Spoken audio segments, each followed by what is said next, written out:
Amen. Good morning.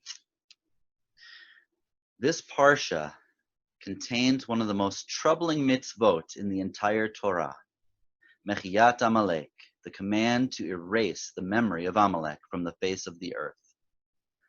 So I don't know about you, but I've wondered what this verse, what this mitzvah is supposed to mean for us today. It seems so brutal and violent.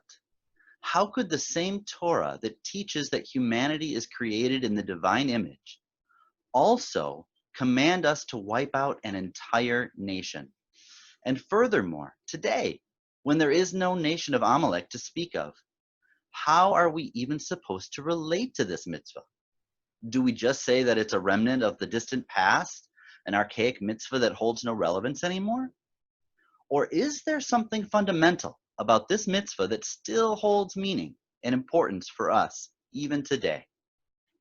In order to find the answers to these difficult questions, I think we need to contend with the text itself. So, towards the end of Deuteronomy, chapter 25, in the maftir that I read, Moshe tells the Israelites, Zachor et asher asa lecha Amalek. Remember what Amalek did to you. Baderech b'tzeitchem mimitzrayim, when you were on your way out of Egypt. Asher karcha baderech, they came upon you suddenly. Vaidanev bacha kol hanecheshalim acharecha, and they attacked you from behind, targeting the weak stragglers at the rear. Now notice how Moshe describes what happened here. He doesn't just say, remember that wicked nation that attacked you. No, he's very specific about the nature of Amalek's attack. It was a surprise. They didn't come out and declare war. They ambushed you from behind, targeting the weakest members of the nation who could barely keep up with the pack. And it wasn't just these few people who were weak, Moshe continues. V'yata ayef v'yagea, and all of you, the entire nation, was exhausted and weary. How could everyone be exhausted? Well, think about where the nation was at this point. They were just a few days out from the Exodus and the splitting of the sea, and had just survived not one but two national crises. First, they ran out of water, and then they ran out of food. And now they were walking through the desert without a map or a canteen, with no idea of what would happen next. And this moment was precisely when Amalek attacked, a time when the entire nation was physically and emotionally drained. And after Moshe finishes retelling these events, he ends with the commandment, Timche et zecher Amalek mitachat hashamayim, erase the memory of Amalek from beneath the heavens. Lo tishkach, don't forget. So that's the mitzvah of Mechiyat Amalek, the command to erase their memory. And as evil as their actions seem, attacking the vulnerable coming from behind, it still leaves us with a lot to grapple with. Wipe them off the face of the earth, leave no remnant of their legacy for all time? I mean, come on. Other nations also did terrible things to the Israelites. The Egyptians enslaved them for hundreds of years. They even killed newborn babies. But there isn't an everlasting commandment to blot out their name. So what makes Amalek different? How can we make sense of this troubling and very specific command? Well, I think, as usual, there's more to the verses here than meets the eye. Because if we look at the larger context surrounding the mitzvah, there just so happens to be another mitzvah about a legacy being erased. And it even uses the same unusual word, macha, to speak about that erasure. And wouldn't you know it, this other mitzvah appears just a few verses before the mitzvah of erasing Amalek. So also in our parsha, I'm talking about the mitzvah of Yibum, levirate marriage. It's a mitzvah that most of us know very little about. It isn't even practiced today, as it was in biblical times, but this mitzvah seems to have surprising similarities to the mitzvah of erasing Amalek's name. Let me explain. Let's look at it. If there are two brothers and one of them dies and he doesn't leave a son, the wife of the deceased shall not marry outside the family. Rather, the man's living brother must marry her, and the son born to this couple will uphold the name of the deceased brother. Now, the Torah is describing a tragic situation. One brother's died with no heirs, and he runs the risk of losing his legacy forever. The mitzvah of Yibum offers a solution. The living brother is asked to step in and take responsibility for his brother's family. He marries his brother's widow and together with her bears a child that will perpetuate the deceased brother's name. Biologically, the child is his, but spiritually, the child belongs to his brother and bears his legacy. This is all for the single purpose, Lo Yimacheh Shemo Mi Yisrael. In this way, the brother's name will not be erased from his people. Look at those last words. Lo Yimacheh Shemo. Don't erase his name. Protect his legacy. Isn't it oddly similar to what Moshe says about Amalek? Timche et zecher Amalek mitachat hashamayim. Erase Amalek's memory from the face of the earth. Destroy their legacy.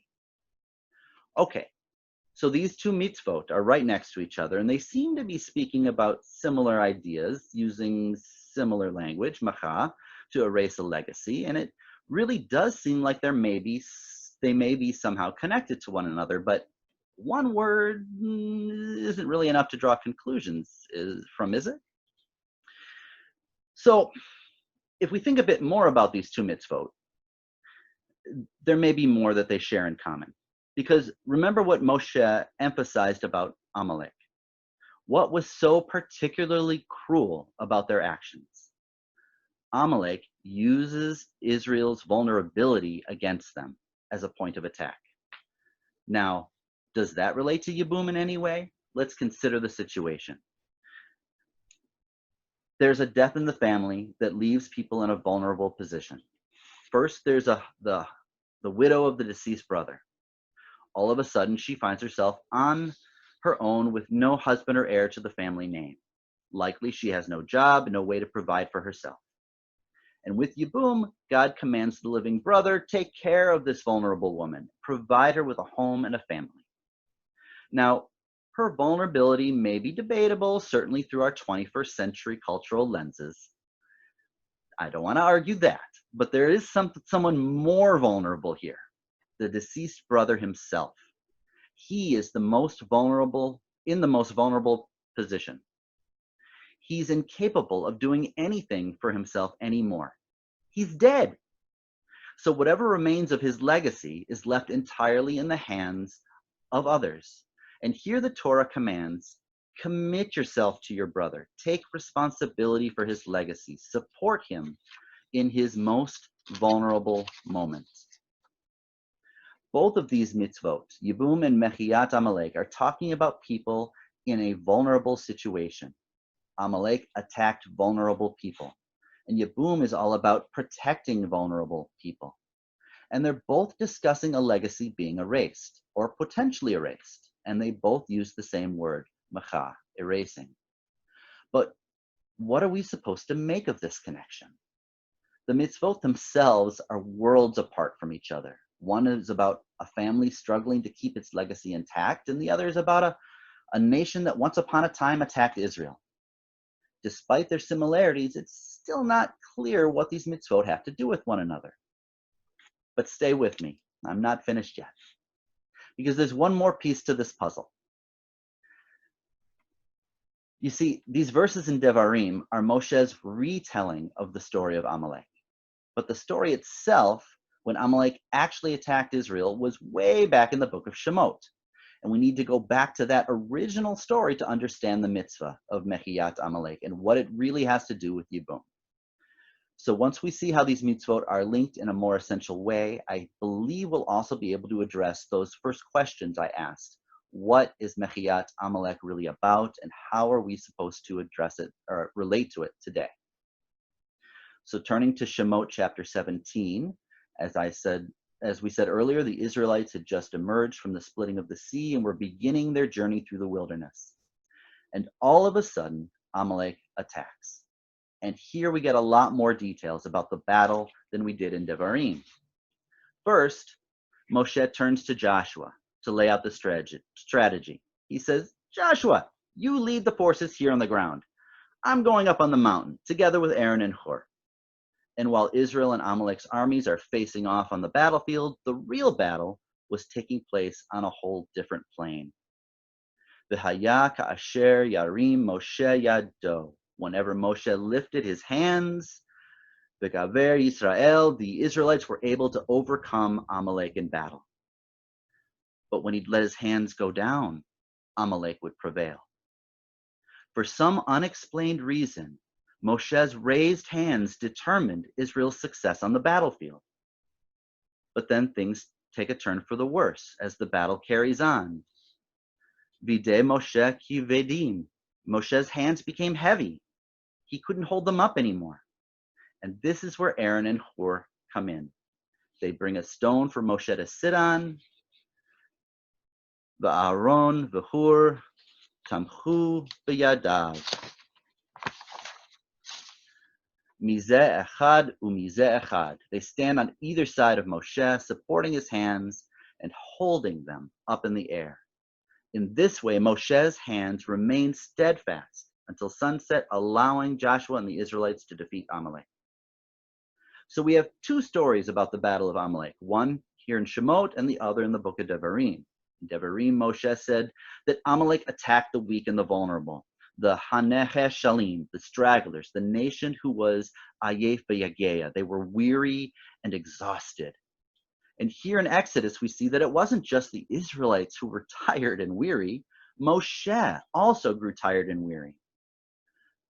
Vide Moshe kivedim. His hands became so heavy that he didn't have the strength to hold them up anymore. And when that happened, Aaron and Hur came to his aid, literally holding his hands up. So who are Aaron and Hur? Aaron, we all know, is Moshe's brother. But who is Hur? Well, he shows up only a few times in Torah, but the rabbis say that Hur is none other than the son of Miriam, the sister of Moshe and Aaron. Hur is family, Moshe's nephew. So look at what's going on here. Down on the battlefield, Amalek is preying on Israel's vulnerability. It's an act that stands in opposition to everything that the mitzvah of Yibum is about, protecting the vulnerable, taking care of them. But up on the mountain, there was a secret weapon being wielded. It was the Yibum-like act of brothers helping brothers. Aaron and Hur supporting Moshe when he had no strength left of his own. It's the same exact ethic that stands behind the mitzvah of Yibum. When your brother is at his most vulnerable, you come to his aid and take responsibility for him. I think this scene in Shemot, the actual victory over Amalek, is showing us the deeper connections between the mitzvot of Yibum and of Mechiyat Amalek. And it's the reason Moshe teaches these mitzvot side by side. These two mitzvot are the antithesis of one another. They represent two opposite models of how to relate to vulnerability. Amalek saw weakness as a target to attack. And the result is God's command, Timche et zecher Amalek mitachat hashamayim, erase their memory from the face of the earth. Yibum is about seeing vulnerability and coming to its aid. And the result is Lo Yimche Shemo Mi Yisrael. Your brother's name will not be erased. His legacy will be preserved. And it was this power of brothers caring for their brother in his time of need, Aaron and Hur supporting Moshe when he was weak and vulnerable, that ultimately overpowered the attack of Amalek's army. Okay, so I know that was long, but we needed to see the larger picture here because it reframes the battle against Amalek and the meaning of the mitzvah to erase their memory. Mechiyat Amalek isn't just about revenge, violence. The physical war is just a piece of something much bigger. Mechiyat Amalek is a moral imperative that extends way beyond the battlefield. This is even apparent in the way Moshe issues the command. He says, when God gives you respite from all of your enemies, when there's no one left to fight, then Timche et zecher Amalek mitachat hashamayim. That's when you must erase the memory of Amalek from the world. Not the people of Amalek, but zecher Amalek. Erase their legacy. Erase what they stand for. Erase the cruel mentality that seeks to trample on the vulnerable, that views weakness as something to take advantage of and attack. By presenting the story of Amalek, together with the mitzvah of Yibum, This Torah shows a radically different paradigm of how to relate to vulnerability. When we see someone who is weak, who is in need, it's our job to step in, to take responsibility, to support them and lift them up, to help them accomplish what they cannot do on their own. This is the lasting meaning of the mitzvah to erase Amalek's memory. Yeshua reinforces the imperative of this mitzvah by making it clear that we are to join him in caring for our most vulnerable neighbors. In Matthew 25, Yeshua gives what has become known as the parable of the sheep and goats. He calls the sheep blessed because what you, the sheep, did for the least of these, my brothers, you did for me. Here we find Yeshua identifying with those who are hungry, thirsty, strangers, naked, physically and emotionally ill, as well as those who are incarcerated. Each group representing explicit needs, vulnerabilities. And the sheep are blessed because they went out of their way to help them, to feed them, to welcome them, to clothe them, to heal them, and to visit them. The Psalms, Proverbs, prophets make strong and continual cases for caring for the vulnerable. Yeshua and his Talmudim also spoke of the necessity for us to care for the vulnerable. In fact, this sentiment, this command, is spoken of all over scriptures. But I'm going to quote just one. It says in 1 John 3, if anyone has material possessions and sees a brother or sister in need, but has no pity on them, how can the love of God be in that person? Dear children, let us not love with words or speech, but with actions and in truth. This is the way that we can engage in this mitzvah today. Even when there is no nation of Amalek left, we still have the moral obligation to combat the kind of cruelty that seeks to take advantage of the weak and the vulnerable. There are millions of ways to do this, from simple words of kindness to generous gifts of money, food, and even your time and labor. Whatever way you choose, whichever vulnerability draws you to action, we have to get busy. We must support the vulnerable. We must take responsibility for them and make sure that they are not erased or forgotten. We must love our neighbors as ourselves. That is how we practice Yibum and Mechiyat Amalek today. Shabbat Shalom.